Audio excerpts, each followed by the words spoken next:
Hello, welcome or welcome back to my channel. I wish this Ramadan brings our heart and souls closer to Allah.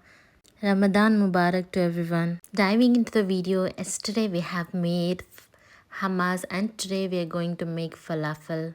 Both go so well side by side. So coming to the preparation, we have soaked a big bowl of chickpeas overnight. Transfer chickpeas to the dry grinder as we are not going to use any water while grinding it.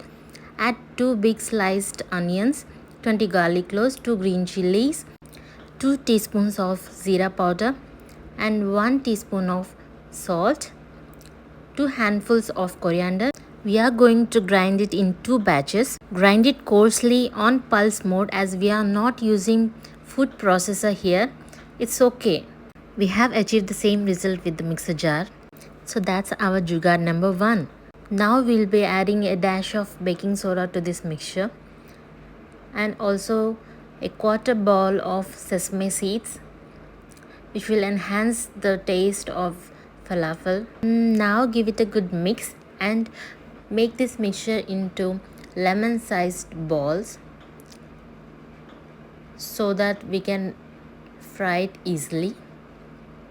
Here comes our jugaad number 2.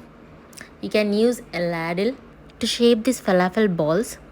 You can fry them as it is or you can make them into tikkis and fry, whichever suits your palate. Falafel makes the perfect healthy snack for your iftar. So follow this recipe and try it out at the convenience of your home. Do like the video and subscribe to support our channel. Add the sesame seeds on the top of the falafel tikki and fry them on the low flame to ensure that they are cooked well.